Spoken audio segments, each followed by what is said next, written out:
Rocamadour attire les foules depuis le XIIe siècle.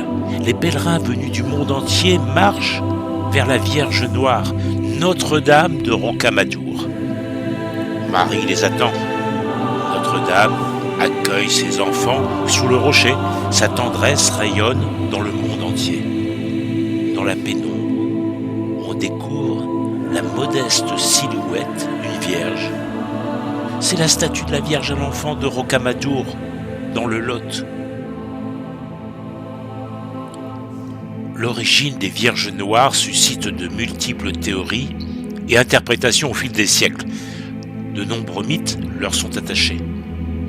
On leur prête des origines païennes, où les Vierges Noires seraient d'anciennes déesses mères calquées sur le modèle d'Isis, de Cybèle ou de divinités celtiques. Certains leur ont même attribué des pouvoirs surnaturels, des capacités miraculeuses. Les Vierges Noires guérissaient les maladies. La statue étant noyée du XIIe siècle, elle est de couleur sombre, couleur ébène, elle est haute à environ 76 cm. Mais au Moyen-Âge, elle était polychrome, entièrement recouverte de métaux précieux et de gemmes. Le temps, l'usure et les pillages l'ont progressivement dépouillée et on l'a revêtie d'étoffe. Cette statue est plus qu'un objet de dévotion, et la vénération de Notre-Dame de Rocamadour s'étend bien au-delà du Quercy. La Vierge Noire serait ainsi venue en aide à l'équipage de l'explorateur Jacques Cartier, alors en grand péril lors de la découverte du Canada. Après avoir promis de venir en pèlerinage à Rocamadour, si Dieu leur faisait revoir la France, ces hommes sont guéris par une tisane de cèdre blanc concoctée par les Amérindiens. Depuis, la Vierge Noire est aimée sur les rives du Saint-Laurent. Elle est particulièrement vénérée en Bretagne, à Camaret-sur-Mer. C'est le roi Henri II Plantagenet, grand pèlerin de Notre-Dame de Rocamadour, qui fit construire la première chapelle qui lui fut dédiée à Camaret-sur-Mer. En Bretagne, plusieurs miracles de marins sauvés en mer ont été attribués à l'intercession de Notre-Dame de Rocamadour. Tous les ans, début septembre, est célébré le pardon Notre-Dame de Rocamadour. En Vendée, au Sable d'Olonne, avec le Vendée Globe, l'association organise l'arrivée sur mer par voilier de la Vierge Noire dans le port. 7 jours avant le début de la course, en solitaire et sans escale, elle est accueillie pendant la durée de la course jusqu'au retour du dernier navigateur dans l'église sablaise de Notre-Dame de Bonport. Chaque skipper reçoit également une sportelle, c'est-à-dire la coquille Saint-Jacques de Rocamadour pour partir en mer.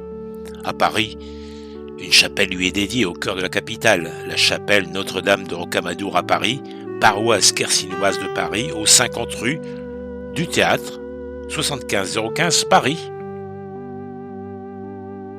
La statue de la Vierge à l'Enfant de Rocamadour a bénéficié d'études pluridisciplinaires et des investigations technologiques, dont une datation par le carbone 14 qui a donné une date comprise entre 1160 et 1270.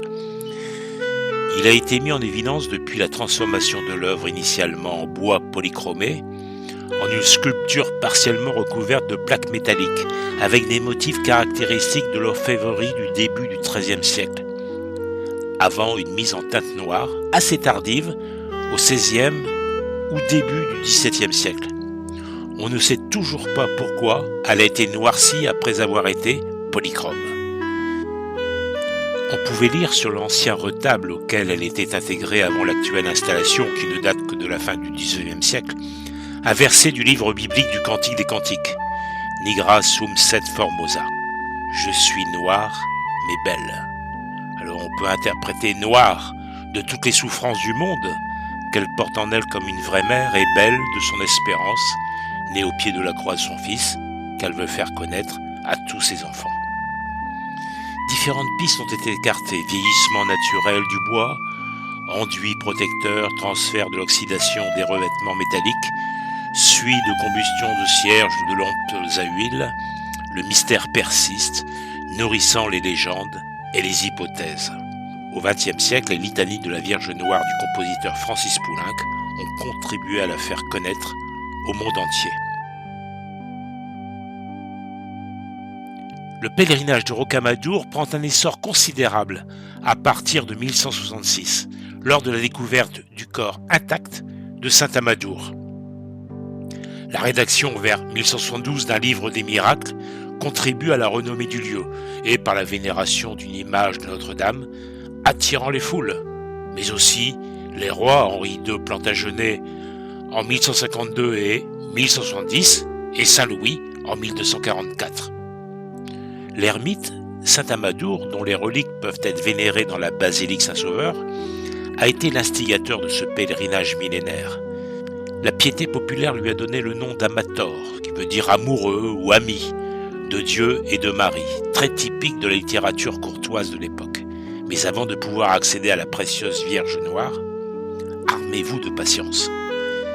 Les pèlerins devaient grimper un escalier de 216 marches, à gravir à genoux, en soufflant un ave à chaque marche. Des religieux leur remettent les caténulas, ce sont des petites chaînes symbolisant les péchés qui les enchaînent.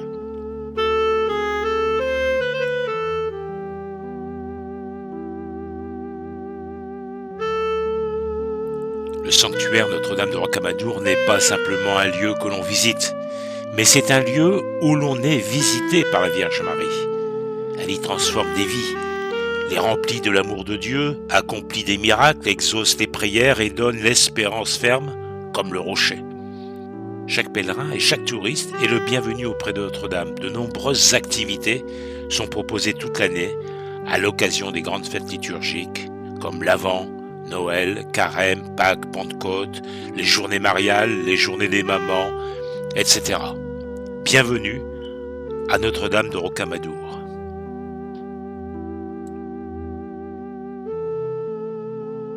Si vous avez apprécié cette aventure, rendez-vous sur notre site web letourismerevisité.fr et à bientôt.